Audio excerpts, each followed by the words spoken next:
The governor was unavailable, the governor was missing, the governor was hiking on National Hike Naked Day. Only Lewis Black could do the evolution of the Mark Sanford story justice, and he will do it next. But first, time for Countdown's number 2 story, tonight's worst persons in the world. The bronze to Senator Judd Gregg of New Hampshire. He has proposed legislation which he has somewhat cumbersomely named the Axe the Stimulus Plaques Act.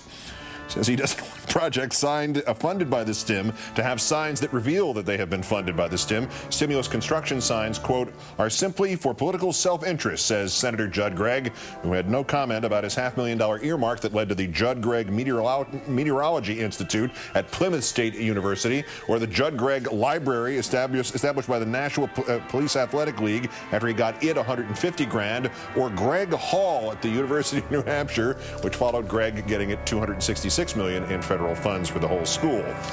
Our runner-up, Newt Gingrich, who has inadvertently outed himself, America's least intelligent, super genius politician, has launched a series of ads against Waxman-Markey, the clean energy reform bill in the House, claiming that the bill will push the economy to its breaking points. The ads are being produced by Gingrich's 527 group, American Solutions for Winning the Future. Problem is, records show that the Gingrich 527 group received more than $250,000 in contributions last year from Peabody Energy, a giant coal company which would have to clean up its pollution if Waxman-Markey is passed.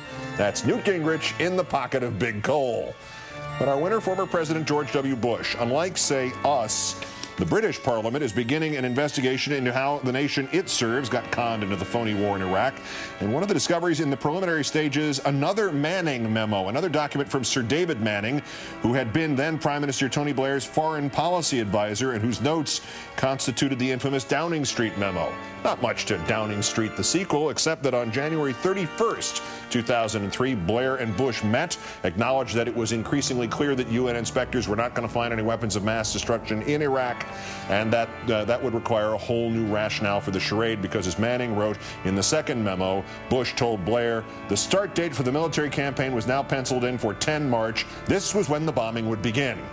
This is when Bush proposed to, quote, fly U-2 reconnaissance aircraft painted in UN colors over Iraq with fighter cover in hopes that Saddam Hussein would have his military shoot them down, giving the U.S. an excuse to invade. Failing that, Manning wrote, Bush hoped the Iraqi defectors, one of them at least, might be brought out to give a show and tell on Saddam's WMD, and then we'd have to go in because Saddam was still in charge, or worse came to worse, maybe somebody would assassinate Saddam, and then we'd have to go in because Saddam wasn't still in charge. The bottom line here, ever more certainly to become this president's legacy. He wanted war in Iraq, and then he went excuse shopping.